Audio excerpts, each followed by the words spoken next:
Wes, it's that time of year for State of the Union of Building Wins Life. Can you believe it? I can't believe it. And by the way, guys, you're going to see us in the same outfits. We're catching up the Christmas and the New Year's and the State of the Union all in one day. We did so many rack and stacks that we're into March of 2024 already, and we just can't thank you guys enough for being part of Building Wins. It's been great. It's been great. I used to when we do these rack and stacks, hang like three shirts over here on a rack and switch shirts in between. But then I realized that um, nobody's gonna notice or care anyway. No, they don't care. I like They my don't. blue shirt, so matches my eyes. That's what I say. But anyways, so it's been another absolutely amazingly fun, educational, special year, and as we're winding down and as we roll into next year, we just we're blessed to do it. We've talked about this a million times. We're blessed to be doing what we're doing, and we've got some fun stuff coming up. We're starting right out January 1 with some great guests. Not one, but first week of January, some great guests, and we're just like you said, we're already starting to look at talking to people for April and beyond. So, man, it's just been great, buddy, and I appreciate you and all you've been doing, and our fun we have together. Yeah, and I ditto to all of that, Randy. And if anyone is out there that has a suggestion for guests for 2024 or beyond, by all means, let us know, because it doesn't matter if they're young, old, male, female, in the industry or out of the industry, in the form of like when I say industry, I'm talking about the building industry, but an author, a coach, anything, a Yes. comedian. We are finding that not only do those people have obviously a very great story to share, but the people from the industry who you wouldn't think would be the ones to have something sometimes can say things and do things that are just absolutely awesome. Exactly. We've had a couple that blew us away. That when we got off the phone, we're like, this guy might sell roofing, or this guy might sell whatever barndominiums or whatever it is. But man, that was a good Yeah, episode. it is. So we're so blessed. We are, and we practice what we preach all the time. Love what we do and do what we love, and you know, we had and we let people know when we were out there. But man, we had a really fun event a few months ago. Now, about 2 months ago, maybe. I think it was with you and I and your lovely daughter Carson with Ben Gay the third and his lovely wife Gigi. Spent two days, a little over 2 days, in West Sacramento, California, Old Sacramento, California, I should say. And was that brilliantly awesome? I guess I don't know. That's not even a good enough word, but we'll use that one. Yeah, it's not fitting for No. the situation. No, it was we have so many friends online that we don't get to meet in person sometimes. And Ben is one of those people that he's quite literally a living legend. We heard about Gigi in just about every call that we had with him. And much like Zig used to talk about his redhead, Right. we have Ben that talks about Gigi, and getting to meet her, and just how kind and loving, and just I mean, she and Ben were so kind to my daughter and you and I, that Ben told us that he has to change his prayers now around, including us, into a Yes. much larger spot. And when some people say things like that, it's lip service. But when Ben said it, I don't doubt it one bit. Ben's just Absolutely. such a great guy, and Gigi and him are they are a cut above. Just Exactly. great people. Great people. And we talk a lot and been so blessed to be doing the engaging and networking. And those terms get tossed out a lot, but man, I'll tell you, I'm just thinking about early in the year here, and I don't want to toss out too many names because I don't want to miss somebody that I didn't intend to miss. But we had Lieutenant Colonel Oak McCullough on not long ago, and he's an author, led the first Cav, and just an outstanding speaker, writer, and he lives in Daytona Beach, Florida, and within a couple of weeks after we dropped this little end of the year State of the Union, start of the year, I'm going to be meeting up with him for some burgers in his hometown. And you know, I think it's important as we get more involved, everybody gets more involved with social, whatever that may mean, virtual. You meet a lot of people that are great people, but man, if you get the time and can make that extra mile, 10 mile, 100 mile little trip to go actually sit down and speak with them. And you know, it's well worth your time, because I've been blessed to do that with several of our guests that we've had on over the last 2 or 3 years. And never was I disappointed, Wes. Never was I like, that was a wasted 2, 3 hours or 5 hours. I mean, it was always, these people are way more in person than I even envisioned. Having them on our show, chatting with them just off the show, or just, shooting a quick, phone call to them, meeting them in person, they're everything and more. And so I would just encourage people, that's a great way of building wins, is don't take some of these, the idea, I think, who is it that talks about putting the social into selling? And it really is talking about selling, but there's a lot more involved than just selling. And you just, we get it. We're very engaged in social media, you and I, and anybody that probably watches us on a regular basis has at least some interest in social. But take that beyond the screen here, right?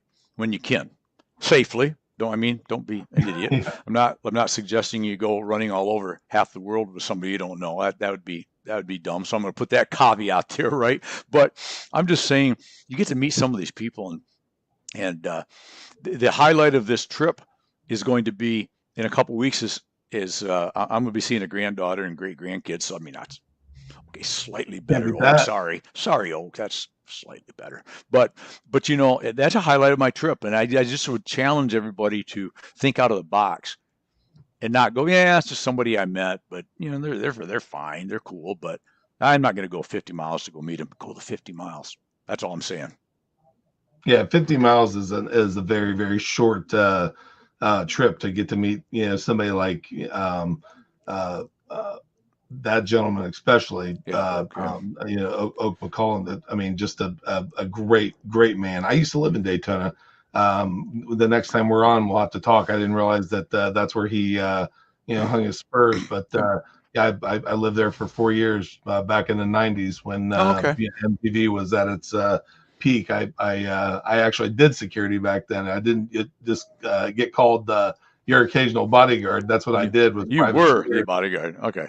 Yeah, not literally, but I was the guy that brought all the people in from the Ocean Center across the street from the Marriott there, all the acts to where they didn't get touched, gotcha. By people and stuff. But that's pretty good. But you talk about networking, Randy. I recently had to go up to Cleveland for Mighty Line, the tape company that I do marketing for, and one of the things that they told me when I was up there was that I needed to at some point introduce them to Gary Reichert because of the fact that we had the roll forming show with him. And so that was one thing. And then right after I got back, Marvin Montgomery said, why didn't you let me know you're in town? I would have loved to met up with you. And then it wasn't 2 days later, somebody said to me from Mighty Line, we'd really like to have Marvin possibly come in and speak sometime. So the cross pollination that you get with these guests, where they know each other from maybe a speaker association or the industry or whatever it may be, and we get to either introduce them or they introduce us to somebody, and then the relationship just keeps going on and taprooting. When that you're responsible for that, I've personally introduced people from our show and our relationships, contacts and whatnot, no less than probably 50 times this year. Right. with different people, been with a bunch of people, and lots of people in our mastermind group, that somebody may need to know, and the feeling that you get from that, and actually engaging and putting the social media. There's nothing worse than getting a LinkedIn that goes right into the pitch. Oh, No, yeah. no hello, no how are you, no I follow Randy. I mean, it's literally just right into the Right. nitty gritty. And I guess there's some people that think, hey, these niceties aren't needed, or they waste time, or whatever the case may be. But gosh, blowing a guy's ear Yes. Well, before you're trying to put your moves on me. right. Well, and you're exactly right. I get so many of those a day too. And it's like, I'm sorry. And this is a hint for anybody that's thinking about going, you're just playing a numbers game, obviously. But I don't think that's overall successful. Maybe it is for those folks, but you've lost me probably forever, because I'm probably never going to listen to you now.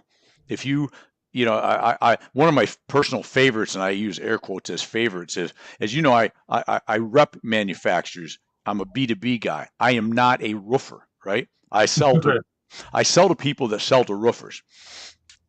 I get all these sites.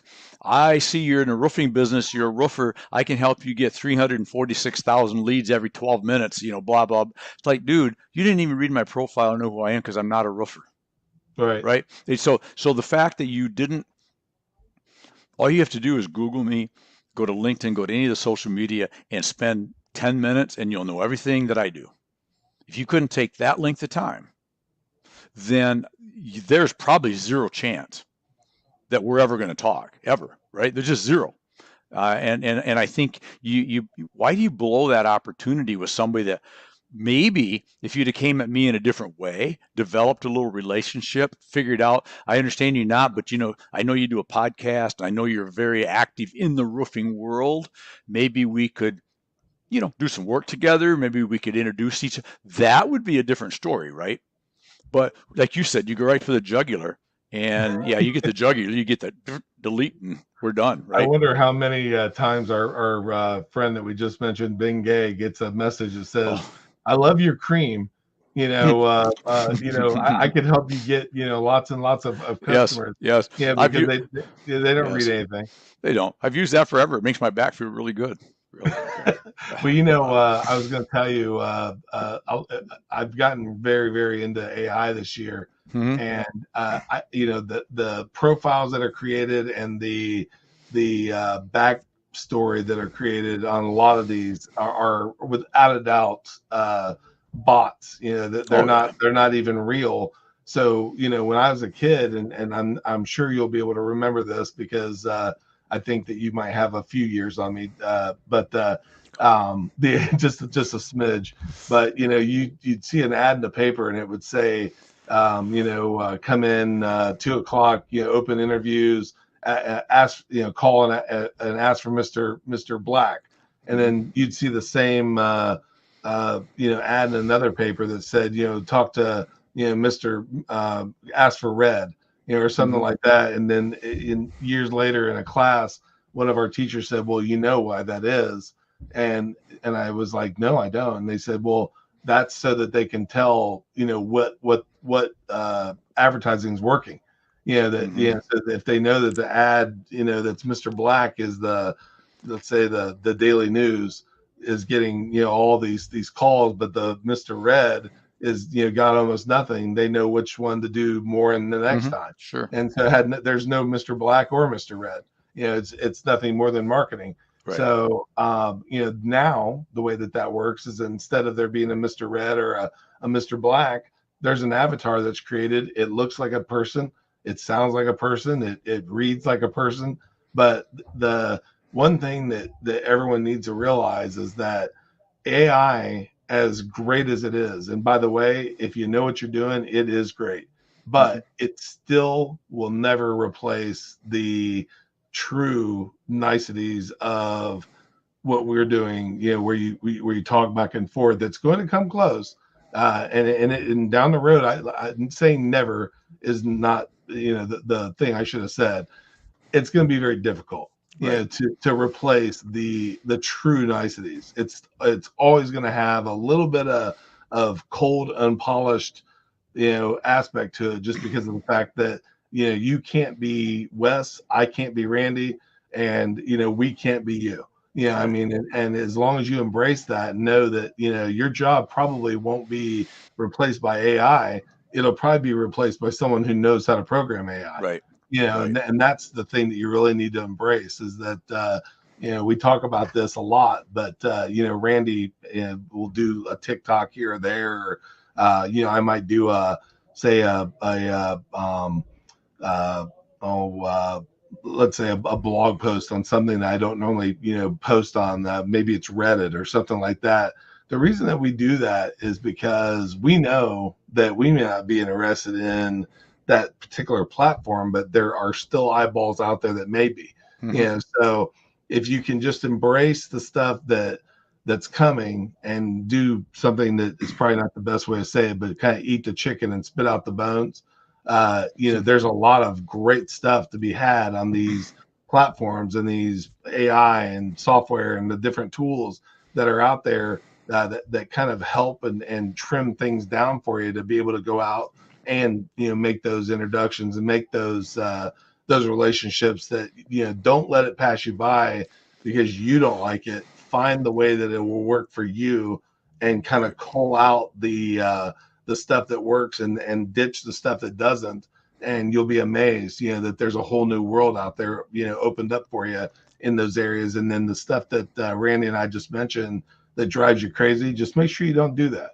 And if you Right. don't do that, you'll create a version of that has the technology and the human touch to it, that people are interested in and aren't throwing into the round file. So Exactly. And I'll tell you, you know, like a lot of things, when I first started hearing about AI, I was like, I was against it. I didn't like it because I didn't understand it. Probably my age group a little bit, even though I accept most new things pretty well. But where I found it to be the most valuable to me, Wes, is I don't write an article with AI and just because I feel that's disingenuous. Number one, if you're going to read an article in the Frame Builder News about how to run a trade show, which was just published, I think you want to hear what Randy, this 4+ decade guy, thinks in my voice, right, about what to do. But I've had some people that I write some blogs for or articles for that go, I don't care what you write, just give us an article by this date, whatever you want to write about. And I get to a certain point where I realize there's a deadline, and I got busy or went brain dead on it for a while.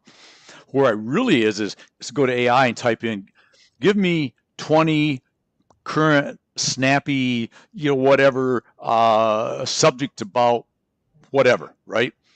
And it's like, anybody that hasn't used it, it's like you can't even finish the last word, and it's all of a sudden, it's going like 100 mile an hour. And what I enjoy about that is I had like 20, and it was real simple. I copied and pasted it over my notes. Okay, nope, nope, nope, nope. 15 of them are instantly, I don't want to write about that at all. No interest. But there's 5 left, right? Yes, maybe, yeah, probably not. And all of a sudden, within 5 minutes, I go, I'm going to write about that right now. And see, that saved me hours of trying to sit here with my LaCroix and decide what I wanted to write. That's where I find it to be very beneficial to me, is that it cuts a lot of time off of those sort of things at the front end, and or polish it, right? If you're just going, this little paragraph here I hate. I can't write this to make sense to it. I hate the way it sounds. I'm not against plugging that in. You think, like clean this up a little, right? Just make this sound a little more current day or a little more whatever. And but I think but to your point, don't just toss that out of hand, so to speak, because a lot of people have done that with virtual. A lot of people have done that with social media. A lot of people have done that with a lot of things. And as you and I know, if you don't take advantage of the things that are there, you're not going to lose out to people. You're not going to lose out to social media. You're not going to lose out to virtual. You're not going to lose out to AI. you're going to lose out to people that are doing those three, right? Like you just said so well. So, Well, there's a reason that we're not running around with horses. Yeah, I mean, there's cars now, you mm-hmm.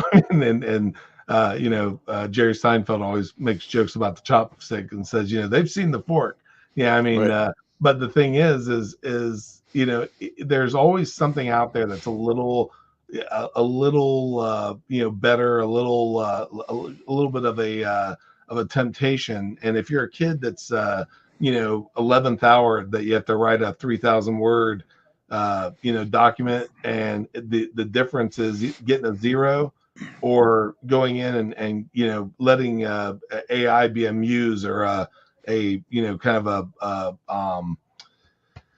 icebreaker, or I guess what's the word that I'm looking for, Randy? Not an icebreaker, but just kind of a Well, inspiration, I an guess. inspiration. Yeah. Yes. Just a little bit of a nudge. Mm-hmm. That muse side of it, I have no problem with that, because as Nope. long as you don't just submit something that is 1,000% not yours. Right. I'll give you a great example. It's been out there for a long time, and that's the language converters.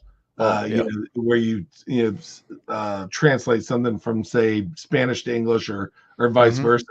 If you were to just, especially me, because I have lots of ums and ahs and lots of slang, and my English probably isn't at its best. And if you were to go through and try to do it with me, you would probably really end up with a jumbled mess. So if you were to just submit that as is without going through and reading it, I couldn't do anything with the Chinese side or the Spanish side, to know what it says, because I don't read that. But Mm-hmm. if it was the other way around and I read it and I was like, whoa, this Yeah. is not right. I mean, it tried, but it didn't quite hit it. That's the thing you got to remember about AI, is that sometimes it will, throw things in because it's fallible. I mean, Mm-hmm. it's there are things that it hasn't learned yet. It's getting Right. much better. I will tell you that, now you can say something like, are you aware of Larry Levine's book? Yes, I'm aware of it. What's the concept? And it'll tell you. And Mm-hmm. you can then say, I'd love to write a 200-word post, that goes through and encapsulates his writing style on the subject of blank. Now Mm-hmm. that sounded very wordy, but again, instead of saying write a article on blank, the more information that you give Right. it, the more it will be able to learn. And the other thing is that for those of you that aren't aware of it, the way ChatGPT works now, it has a memory. So if you have loaded up things like, as an example, Randy and I deal a lot with business in a million different capacities. There's compliance, and there's things that your companies want you to say and not say, and just like little buzzwords and little things that they might want as a keyword to be mentioned, and things like that. You can go through and upload a document now into ChatGPT, and it can essentially learn everything about your business, about you. You can upload a sample of your writing, and you can say, please write it in my style, or please write it, and when it's done, you can then go back and say, do you remember the compliance I loaded up for this company? You'll say yes. Can you please now apply it to this document, making sure, as a in the form of someone that is critiquing the paper, to take out anything that goes against what I loaded up. It will then put it out in a way that has that. But if you don't load it correctly, and if you don't put the information in correctly, it doesn't give you that. And it's Right. really very kind of paralleled with life. I mean, Mm-hmm. if you know somebody that has the knowledge, so like, Randy and I, when we got together, we didn't have this simpatico, relationship. We had to kind of learn back and forth, but that will do it automatically because it's already in the document that you've loaded. But you really need to take that same concept to off of AI. Let something that and someone or a group of people that have been there and done that know the stuff help you, because Yeah. it's no different than Chat GPT. If you ask somebody that has been there and done that, they'll say, yeah, this is how you do it, and by the way, don't do this. Right. Whereas Right. Chat GPT has it built in, your group, that tribe knowledge, has it built in too. So all we're really doing, guys, is taking what's old is new. We've just thrown some technology around it. So there's a lot of lessons to be learned. And what Randy was talking about with going through and letting it be your muse, that's the best way to use ChatGPT. You don't have that inspiration. Where I can't tell you how many times I've seen in a movie, and it's usually an older movie, where someone will sit down, they'll wind their paper into the typewriter, and they'll sit down, and they'll go, okay. Yeah, and they'll put their Right. fingers on the thing, and they're like, all right, first word. And they're waiting for that inspiration. You don't need that with ChatGPT. You Right. can literally go in and, like Randy said, you can say, give me 10 ideas on the innovations of the roofing industry, and it'll come back and it'll give him a list of 10 ideas. If it doesn't give him the 10 ideas that he wanted, he can say, give me another 10. The 10 that comes up, he may say, find me the same thing, but give me a comic edge to it. It's where he can tell a joke at the beginning, and the more information that you feed into it. If you guys don't know anything about are these smart cars that are especially like a Tesla type system, when they are driving around, if one hits a pothole, the ones behind it won't. It's a hive mentality. So when one learns, so hey, there's a gigantic pothole on Ash Street. When the cars behind it get to Ash, they'll avoid the pothole. Okay, and so with ChatGPT, when you put information into it, years ago, Gary Vee was at a book signing that I went to, and it's been, I think, 14 years ago. He said that up until the year 2000, every single bit of word, voice, and video that has ever been recorded in the history of time, from cavemen to current, gets repeated every day on the internet. Now, imagine that was 14 years ago. Okay, so imagine now, what must be happening. Oh yeah, So it's crazy. ChatGPT knows. It knows all that stuff. So when you put it in, it is quite literally, knowing exactly, what has happened because it's had it loaded up. Right. So as we go on, and that was a very, very long, kind of aside on AI. But guys, that's the stuff that, the kind of things that we implement, on the show that you don't see, that we use to, whether it's to write, notes about or information about our guest or just anything that has to do with a way to provide you with more information or better things in the future, the kind of tools that we'll use. Exactly. So last thing, what are we doing in 2024, buddy? We have some stuff on the horizon. I think we've talked about it, and we get, as everybody does, a little delayed on certain things with so many things in all aspects of our lives. But we are still both working on our books. I've been kind of got my butt kicked by my editor the other day. Like, are you going to get back to this, or what are you doing? Which was good and needed. And the answer was an affirmative yes, ma'am. But secondarily, we collected so much information about a series that we are going to get our first one out in 2024. Do we agree? Are we going to agree right here? We're going to get that done. We are, and I'm the one that actually threw us into this, Randy. But there will be a Building Wins book for sure this year. There'll be a book from myself, a book from Randy. And then I am going to say, when I say this year, I mean 2024. Right. I But said we better hurry if not, because that's right. But in 2024, something else that's going to be coming, even though I'm putting the cart before the horse here, when the second book that we do with Building Winds, we are going to make Building Winds a chicken soup for the soul kind of a series that is, you know, always continuing. And the second book that we're going to do is going to be a book about the Great Bengay, the information that we were able to, you know, kind of cull away from him and Gigi when we did visit him in Sacramento.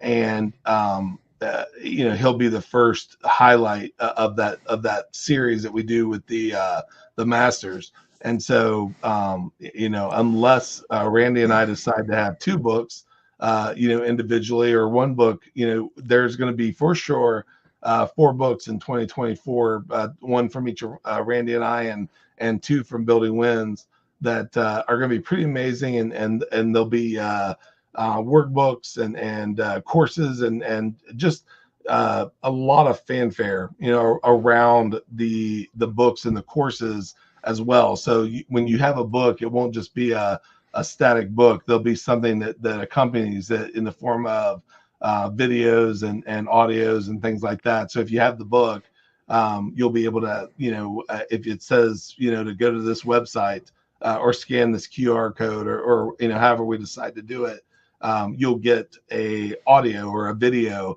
or both, or maybe a white paper, or, you know, something that is a digital feed from that, having scanned or put in a web address, and it's going to be really nice. So yep. we'll be able to, you know, not only keep the information up to date from the book, but you know, if we decide to put any little Easter eggs or contests or something together, you know, we'll have a way to talk to you guys outside of the book. And we really hope that we always, you know, want to have great people on the show as guests. But if there's somebody that you know would be a good story to include in Building Winds, if you have somebody that has really, you know, went out and did something that, you know, whether it be a short win or a long-term win that you'd like to suggest to us, you know, we're always going to be up for, you know, being able to include stories, you know, as long as we have the permission, you know, to do so, even if we have to change the name and generalize it, you know, to where the person isn't mentioned, we can do that too. But you know, any wins that we can help, you know, get out to people. Sometimes, you know, whether it's the, you know, 4-minute mile or you know, climbing Mount Everest or what, you know, whatever it be, people sometimes have to see that it can be done before they know that they could do it too. And so these wins that you have either done yourself or that you know about, sharing them. If you guys have ever heard of the great Miles Monroe, you know, it's going to be very beneficial, you know, to die empty, if you will. Exactly. The stuff that you have inside you needs to come out. You know, so if you have a win or a way of doing things that, you know, that the masses don't know about, don't keep it to yourself. You know, I mean, share it, die empty. And Randy, you just popped in a second time. Are you trying to I'm double trying to up? be here twice. Yeah, I don't know what happened there. I went away and then I came back. Oh yeah, you didn't go away on my end, so it's all good. Should I leave this show? Yeah, no, don't leave. You're good. All right. But very good point. And as we wrap this up, like what Wes said, if you know somebody or you are somebody that you'd love to come on and tell your story, we'd love to hear that, or have you or one of your friends. But also, if there's a subject that you're just going, I wish these knuckleheads would talk about this sometime, shoot us a DM somewhere. Let us know, hey, can you know, find somebody to talk about this subject? Because Wes and I may not know, but we've been blessed to know enough people that if we shout out to our network, we'll find somebody to talk about probably anything that you're interested in. So that's it, buddy. I think it's been a great year, and we're going to have another great 2024. And I'm just excited about doing it with you, big fella. I'm excited as well. Hopefully we got lots of good get-togethers in the coming year. We got to meet each other, I'd say at least 4 or 5 times, you know, this last year, which is great. and you even got to come to Little New Bremen and see the family and I here at I the did. coffee shop. And so yeah, we got to get out there and meet Ben and Gigi, and several little meetups here and there. I got to go to a roll forming show with you, and Mm-hmm. stay in the haunted hotel, and Yeah. just have all sorts of fun. But yeah, we're always up for meetups. We would like to meet up with a lot more people. We get pretty beat by the time we're done, but I think maybe then the next couple meetups we need to throw up the bat signal, if you will. Even though I'm wearing Green Lantern today, people are probably thinking, "Man, Green Lantern's really let himself go." More like Green Lighthouse or something. Oh, But that's funny. but yeah, we need to put the bat signal out to our friends and listeners, and if there's ever a place that we're at that we could maybe meet some people and shake some hands and Exactly. give some bro hugs, that'd be a good deal. Yes, sir. I love it. All right, brother. What do you think? I Big think we year. should go. We want to let you guys know that just a couple days until New Year's Eve and New Year's Day. We hope that you guys not only had an amazing year, but that you got an even better year ahead. And we just can't thank you enough for being part of it. Exactly. Ditto. Cheers out. Wes, love you, All right. brother, and love you all out there. All right, guys. Have a dynamite day, and we'll talk to you later. Let's go. Bye bye.